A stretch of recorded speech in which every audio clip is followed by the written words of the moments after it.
Um julgamento realizado pela Seção 2 de Dissídios Individuais após a morte do advogado de defesa de uma empresa foi anulado pelo próprio colegiado.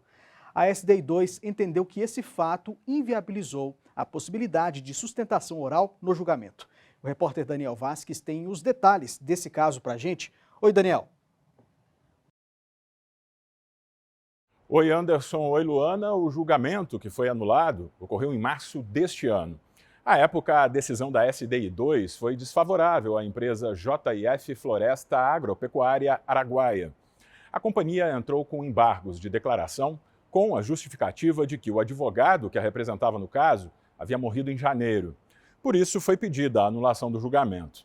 Segundo a empresa, como ele era o único profissional com poderes para tratar da questão, não houve intimação válida e eficaz para o julgamento do recurso. Ao analisar o caso, o relator ministro Dezena da Silva explicou que o regimento interno do TST prevê a possibilidade de sustentação oral em julgamento de mérito do recurso ordinário em mandado de segurança, o que correspondia ao caso. Diante da decisão desfavorável à empresa, o relator entendeu que ficou caracterizado prejuízo à parte, que não pôde se manifestar.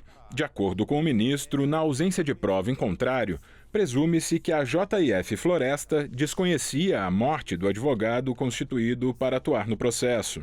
É o caso dos autos. Esta subseção, após prover o agravo interno, julgou o mérito do recurso ordinário em mandado de segurança, hipótese de inequívoca possibilidade de participação do advogado mediante a realização de sustentação oral. O julgamento do agravo interno ocorrido após o falecimento do único advogado constituído, sem que, oportunizada a parte, hora embargante, prazo para regularizar a sua representação processual, encontra-se, portanto, eivado de vício. Para o relator, a morte do advogado da parte é causa de suspensão do caso, conforme estabelece o artigo 313 do Código de Processo Civil. Essa medida se justifica se o advogado morto for o único constituído nos autos, como no caso. Havendo mais de um, o processo deve prosseguir com o outro profissional da advocacia. Nesse cenário, segundo o ministro, a empresa deveria ter sido intimada para regularizar a sua representação, sob pena de nulidade dos atos posteriores à morte do profissional. O ministro Sérgio Pinto Martins divergiu.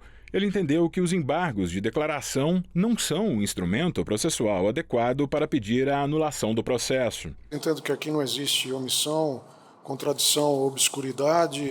Houve muito tempo também para a apresentação dessa questão, que poderia ter sido antes do próprio julgamento. O voto do relator foi acompanhado pelo presidente da Corte, ministro Lélio Bentes Corrêa. Para o ministro, a nulidade poderia ter sido solicitada por embargos de declaração ou até mesmo por petição. Seria um formalismo excessivo nós negarmos provimento aos embargos de declaração para adotarmos as mesmas providências mediante trazendo o feito em mesa, não é?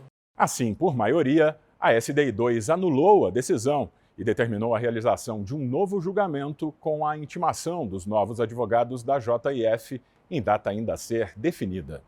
Anderson, Luana, eu devolvo para vocês no estúdio. Tá certo, Daniel. Muito obrigada pelas informações e bom trabalho para você.